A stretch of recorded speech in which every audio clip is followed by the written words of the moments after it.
خوش آمدید۔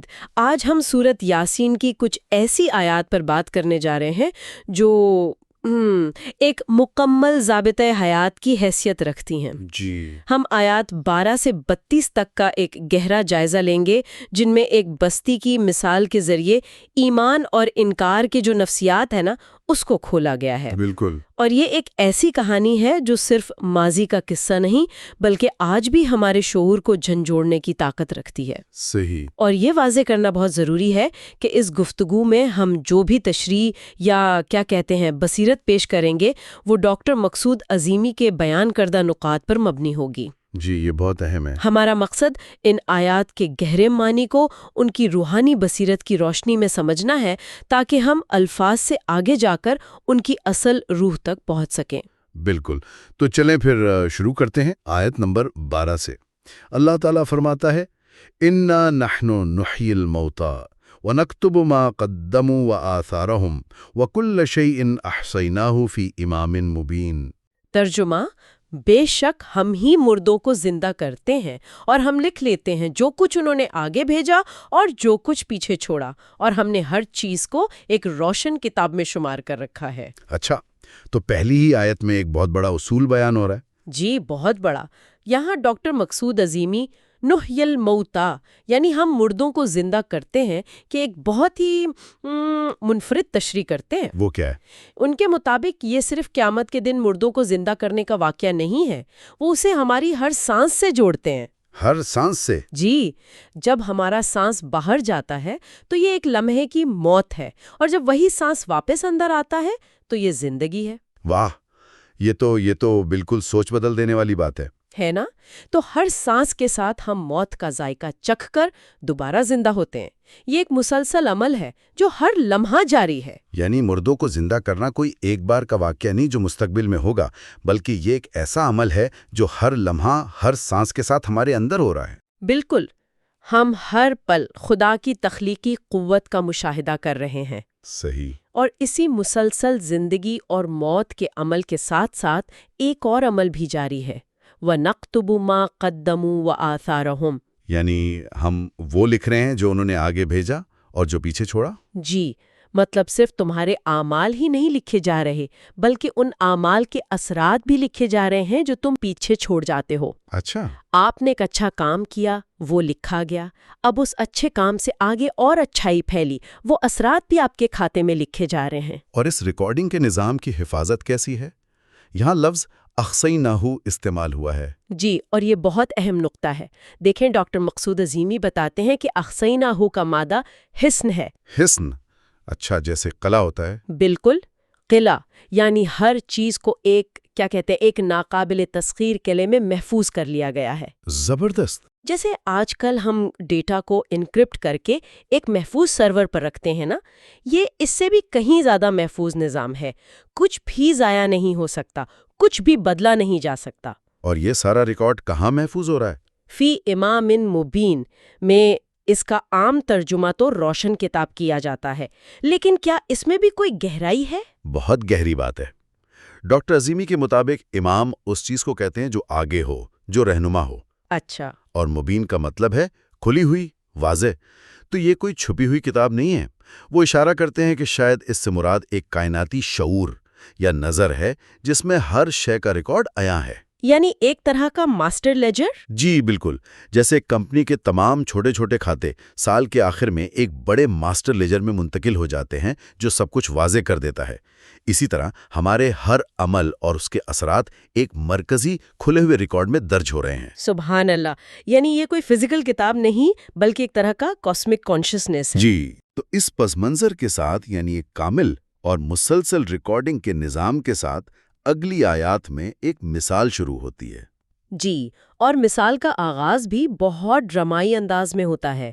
آیت 13 اور 14۔ وَاضْرِبْ لَهُم مَثَلًا أَصْحَابَ الْقَرْيَةِ إِذْ جَاءَهَا الْمُرْسَلُونَ إِذْ أَرْسَلْنَا إِلَيْهِمُ اثْنَيْنِ فَكَذَّبُوهُمَا فَعَزَّزْنَا بِثَالِثٍ فَقَالُوا إِنَّا إِلَيْكُمْ مُرْسَلُونَ۔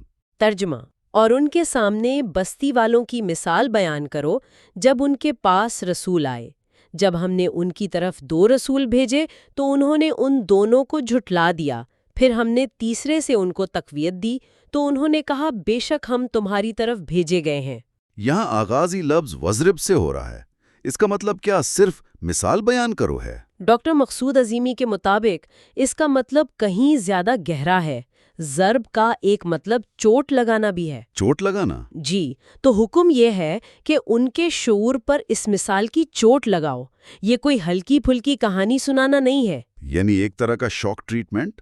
بالکل، جیسے ایک کاریگر ہتھوڑے کی منظم چوٹوں سے دھات کے ایک ٹکڑے کو پھیلا کر ایک خوبصورت برتن بنا دیتا ہے، اسی طرح یہ مثالیں ہمارے جامد شعور کو جھنجھوڑ کر اسے وسعت دینے کے لیے ہیں۔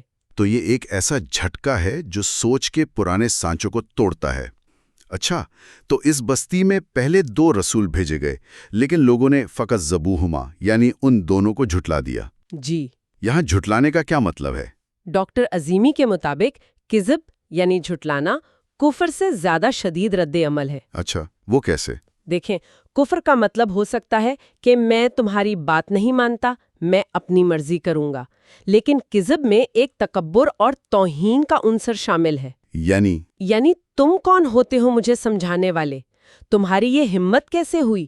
یہ پیغام کو ہی نہیں بلکہ پیغام لانے والے کی نیت اور حیثیت پر حملہ ہے۔ اور جب ان دونوں کو اتنی شدت سے رد کیا گیا تو اللہ نے تیسرے رسول سے انہیں تقویت دی۔ جی، فَعَزَزْنَا بِالثَّالِثِ۔ یہ بات بھی دلچسپ ہے کہ یہ تقویت بستی والوں کے لیے نہیں بلکہ خود رسولوں کے لیے تھی۔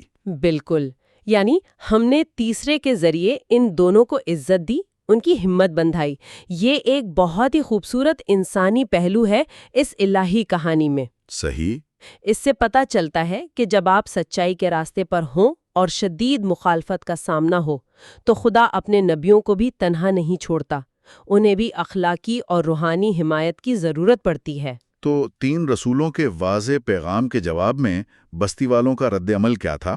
آیت 15 میں ان کے دلائل آتے ہیں، قالوا ما انتم الا بشر مثلنا وما انزل الرحمن من شيء ان انتم الا تکذبون۔ ترجمہ، انہوں نے کہا کہ تم تو ہم جیسے ہی انسان ہو اور رحمان نے کوئی چیز نازل نہیں کی، تم صرف جھوٹ بولتے ہو۔ یہ تو وہ کلاسک دلائل ہیں جو ہر دور میں استعمال ہوئے ہیں۔ بالکل۔ پہلا اعتراض، ما انتم الا بشر مثلنا، تم تو ہمارے جیسے ہی انسان ہو، کھاتے پیتے ہو، بازاروں میں چلتے ہو، تم میں ایسی کیا خاص بات ہے کہ ہم تمہاری بات مانیں؟ یہ تو آج بھی سننے کو ملتا ہے نا؟ لوگ اکثر پیغام کے بجائے پیغام دینے والے پر بحث شروع کر دیتے ہیں۔ بالکل وہی ذہنیت ہے۔ اور دوسرا دعویٰ تو اس سے بھی بڑا ہے، وَمَا أَنزَلَ الرَّحْمَنُ مِن شَيْءٍ، خدائے رحمان نے کچھ بھی نازل نہیں کیا۔ یعنی براہ راست وحی کا انکار۔ جی، پھر وہ الزام الٹا رسولوں پر ہی لگا دیتے ہیں کہ ان انتم الا تکذبون، یعنی تم جھوٹ بول رہے ہو۔ ڈاکٹر عظیمی کے مطابق جھٹلا تو وہ خود رہے تھے، لیکن الزام رسولوں پر لگا رہے تھے کہ تم ہمارے قائم شدہ نظام، ہمارے عقائد اور ہمارے آرام دہ طرز زندگی کو خراب کرنے آئے ہو۔ اس شدید الزام تراشی کے جواب میں رسولوں کا موقف بہت پروقار اور واضح تھا۔ آیات 16 اور 17 میں آتا ہے، قالوا ربنا یعلم انا الیکم لمرسلون وما علینا الا البلاغ المبین۔ ترجمہ، انہوں نے کہا ہمارا رب جانتا ہے کہ بے شک ہم تمہاری طرف بھیجے گئے ہیں اور ہم پر صرف واضح طور پر پہنچا دینے کی ذمہ داری ہے۔ ان کے جواب میں کوئی غصہ نہیں ہے، کوئی ذاتیات پر حملہ نہیں۔ بالکل نہیں۔ پہلا جملہ ہی کمال کا ہے، ربنا یعلم، ہمارا رب جانتا ہے، ہمیں تمہیں یا کسی اور کو صفائی دینے کی ضرورت نہیں، ہماری سچائی کی گواہی کے لیے ہمارا رب کافی ہے۔ اور ہماری ذمہ داری کیا ہے؟ الا البلاغ المبین، صرف بات کو کھول کر واضح طور پر بلاغت کے ساتھ تم تک پہنچا دینا۔ ہم تم سے کوئی تنخواہ نہیں مانگتے، کوئی عہدہ نہیں چاہتے، کوئی ذاتی مفاد نہیں، اس کے بعد ماننا یا نہ ماننا تمہاری مرضی۔ تو ایک طرف دلیل، وقار اور بے غرضی ہے، اور دوسری طرف الزامات اور دھمکیاں، کیونکہ جب دلیل ختم ہو جاتی ہے تو انسان تشدد پر اتر آتا ہے۔ جی، آیت 18 میں وہ کہتے ہیں، قالوا انا تطیرنا بکم لئن لم تنتہوا لنرجمنکم ولیمسنکم منا عذاب علیم۔ یہاں یہ لفظ تطیرنا بہت دلچسپ ہے۔ جی، ڈاکٹر عظیمی بتاتے ہیں کہ اس کا ماخذ طائر یعنی پرندہ ہے۔ قدیم عرب پرندوں کی پرواز کی سمت سے شگن لیا کرتے تھے، اچھا، تو یہ وہی ذہنیت ہے؟ بالکل۔ انہوں نے رسولوں کی آمد کو اپنے لیے ایک برا شگون سمجھا۔ یہ کلاسک اسکیپ گوٹنگ ہے کہ اپنی ناکامیوں اور پریشانیوں کا الزام کسی اور پر ڈال دو، جیسے آج کوئی کہے کہ جب سے تم آئے ہو ہمارے کام خراب ہو رہے ہیں۔ ایک منٹ، یا کچھ الجھن ہے۔ وہ کہہ رہے ہیں کہ ہم تمہیں سنسار کر دیں گے، یعنی مار ڈالیں گے، جی، اور پھر تمہیں دردناک عذاب بھی دیں گے۔ یہ تو منطقی طور پر عجیب لگتا ہے۔ کیا موت کے بعد کے عذاب کی بات ہو رہی ہے؟ آپ نے بالکل صحیح نقطہ پکڑا، اور ڈاکٹر مقصود عظیمی اسی آیت سے عذاب کا ایک اور معنی نکالتے ہیں۔ وہ کیا؟ وہ کہتے ہیں کہ اگر سنسار کر کے مار ہی دیا تو اس کے بعد وہ دنیا میں کیا عذاب دیں گے؟ یہاں عذاب علیم سے مراد ہے سوشل بائیکاٹ۔ Social boycott? اچھا، جی، معاشرتی طور پر زندہ درگور کر دینا۔ ان کا مطلب تھا کہ ہم تمہیں پتھر مار کر بے عزت کریں گے اور اپنے معاشرے سے، اپنے سسٹم سے باہر نکال پھینکیں گے۔ تم سے ہر قسم کا تعلق توڑ لیا جائے گا۔ یہ سماجی موت جسمانی موت سے بھی زیادہ تکلیف دہ ہو سکتی ہے۔ تو یہ آیت عذاب کے اس معنی کی ایک واضح سند ہے؟ بالکل۔ یہ تو بہت گہری بات ہے۔ تو عذاب کا مطلب سسٹم سے آؤٹ کاسٹ کرنا بھی ہے۔ رسولوں نے اس جذباتی حملے اور دھمکی کا جواب کیسے دیا؟ اگلی آیت میں آتا ہے، قالوا طائرکم معکم ان ذکرتم بل انتم قوم مسرفون۔ ترجمہ، انہوں نے کہا تمہاری نحوست تمہارے اپنے ساتھ ہے، کیا اس لیے کہ تمہیں نصیحت کی ہے، بلکہ تم حد سے گزرنے والی قوم ہو۔ جواب پھر سے بہت گہرا اور منطقی ہے۔ جی، پائرکم مائکم، تمہارا پرندہ تمہارے ساتھ ہے، یعنی یہ نحوست اور بدشگونی ہماری وجہ سے نہیں بلکہ تمہارے اپنے اعمال اور سوچ کی وجہ سے ہے۔ مسئلہ باہر نہیں، تمہارے اندر ہے۔ اور پھر وہ انہیں قوم مسرفون کہتے ہیں۔ جی، اور اسراف کا عام مطلب تو فضول خرچی ہے، لیکن ڈاکٹر عظیمی کے مطابق یہاں اس کا مطلب ہے سوچ اور فکر میں اسراف کرنا۔ اچھا، یعنی تم بات کو بغیر سوچے سمجھے، بغیر دلیل کے فوراً رد کر دیتے ہو۔ تم سچائی کے معاملے میں حد سے تجاوز کر رہے ہو۔ تو جب دلیل اور دھمکیوں کا یہ ٹکراؤ ایک بند گلی میں پہنچ جاتا ہے، تب کہانی میں ایک نئے کردار کی آمد ہوتی ہے۔ ایک ایسا شخص جو نہ نبی ہے نہ رسول، بلکہ ایک عام آدمی۔ آیات 20 اور 21۔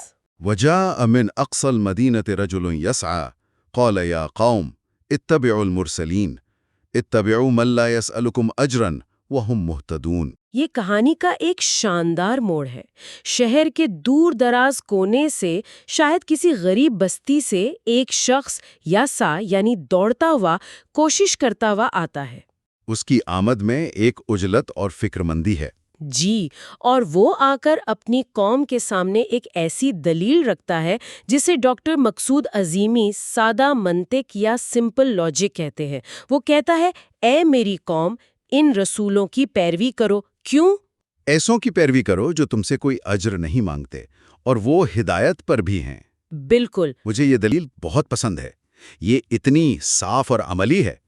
وہ کہہ رہا ہے کہ کسی بھی رہنما یا نظریے کو پرکھنے کے دو معیار ہیں۔ جی، دو معیار۔ پہلا، کیا اس کا کوئی ذاتی مفاد ہے؟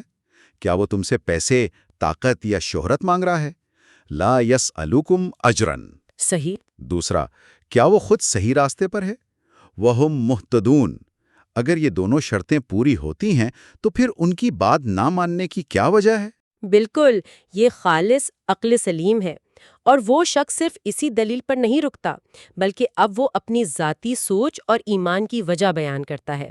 آیت 22 میں وہ کہتا ہے، وَمَا لِيَ لَا أَعْبُدُ الَّذِي فَطَرَنِي وَإِلَيْهِ تُرْجَعُونَ۔ ترجمہ، اور مجھے کیا ہوا ہے کہ میں اس کی عبادت نہ کروں جس نے مجھے پیدا کیا اور اسی کی طرف تم سب کو لوٹ کر جانا ہے۔ یہ ایک بہت ہی ذاتی اور طاقتور سوال ہے۔ وہ کسی اور پر تنقید نہیں کر رہا بلکہ خود سے پوچھ رہا ہے، مجھے کیا ہو گیا ہے؟ جی، اور وجہ کیا بیان کر رہا ہے؟ جس نے مجھے فطرنی یعنی ایک خاص مقصد کے تحت ایک خاص ڈیزائن پر بنایا، اور سب سے اہم بات، وَإِلَيْهِ تُرْجَعُونَ یعنی جانا تو واپس اسی کے پاس ہے۔ صحیح۔ ڈاکٹر مقصود عظیمی اس کی وضاحت کے لیے ایک بہترین مثال دیتے ہیں۔ فرض کریں ایک مالک نے اپنے نوکر کو بازار سے دودھ لانے بھیجا۔ نوکر نے پیسے لے کر اپنے دوستوں کے ساتھ فلم دیکھ لی۔ اچھا۔ دن بھر اس نے بہت مزہ کیا، لیکن جیسے جیسے شام ہوگی اس کے دل میں ایک خوف پیدا ہوگا۔ کیوں؟ کیونکہ آخر میں اسے گھر تو واپس جانا ہی ہے۔ بالکل۔ جب مالک پوچھے گا کہ دودھ کہاں ہے تو وہ کیا جواب دے گا؟ یہی انسان کا حال ہے۔ ہمیں ایک کام کے لیے بھیجا گیا ہے اور ہمیں واپس اپنے مالک کو رپورٹ کرنا ہے۔ یہ ایک سادہ مگر ناقابل تردید حقیقت ہے۔ وہ اپنی منطق کو مزید آگے بڑھاتا ہے اور شرک کے تصور کو خالص عقلی دلیل سے رد کرتا ہے۔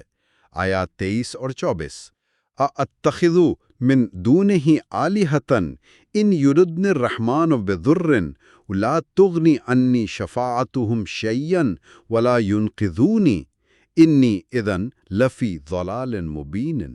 اس کی دلیل دیکھیں کتنی واضح ہے۔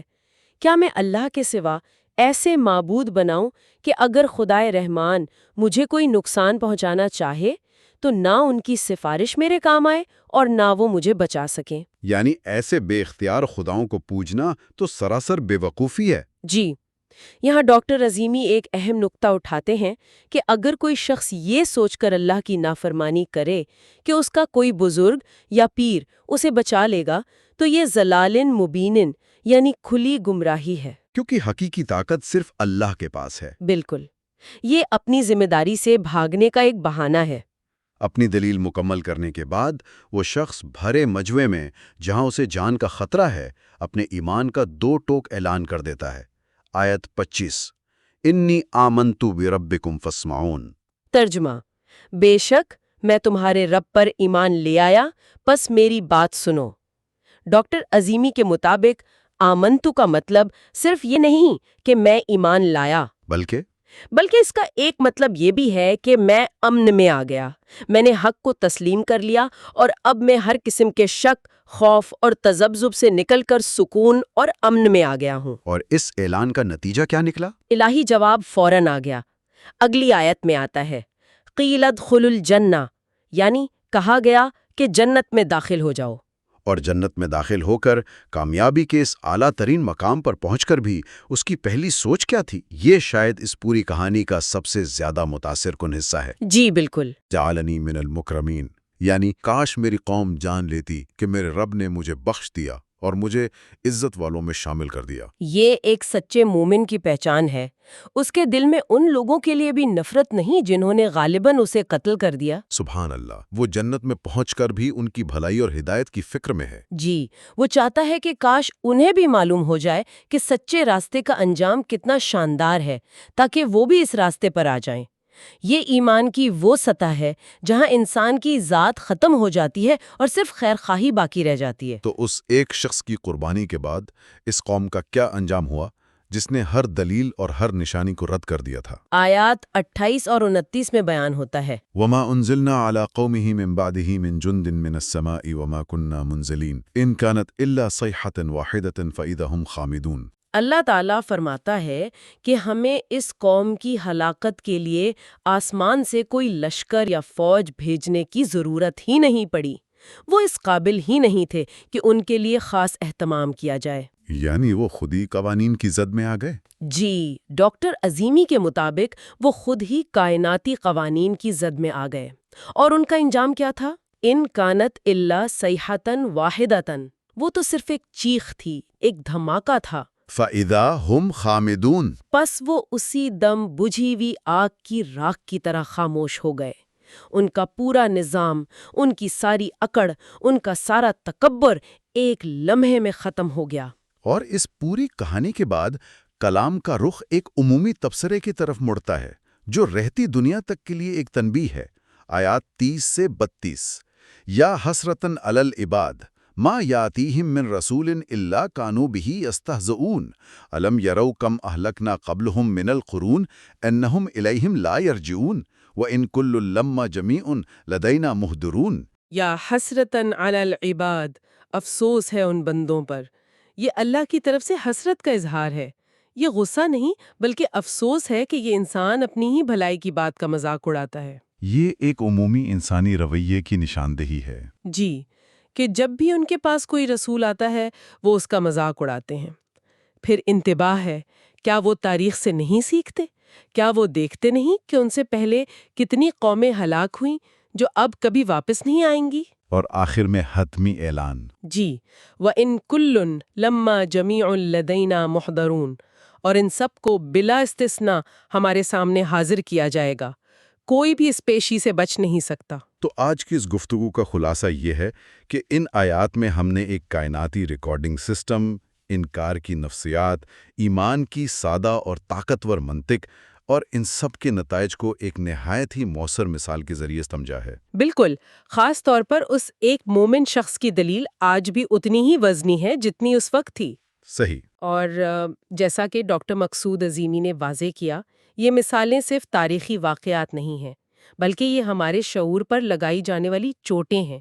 یہ ایک آئینہ ہے جو سچائی کے سامنے انسانی رویوں کو دکھاتا ہے، تکبر، انکار اور بہانوں کو ایک طرف، اور ایمان کی سادگی، خلوص اور بے غرضی کو دوسری طرف۔ یہ کہانی ہر دور کے انسان کے لیے ہے۔ اور آخر میں سامعین کے لیے ایک سوچ چھوڑے جاتے ہیں۔ اس کہانی میں مومن شخص جنت میں پہنچنے کے بعد بھی اپنی قوم کی ہدایت کی فکر میں تھا۔ یہ بات ایک اہم سوال اٹھاتی ہے جی، کہ حقیقی کامیابی یا نجات کا کیا مطلب ہے اگر اس میں دوسروں کی ہدایت کے لیے گہری فکر اور تڑپ شامل نہ ہو؟ کیا سچا ایمان فطری طور پر اپنے شدید ترین مخالفین کے لیے بھی دل میں ہمدردی اور خیرخواہی کا جذبہ پیدا کرتا ہے؟ بہت اہم سوال ہے۔ اس نکتے پر غور کیجیے گا۔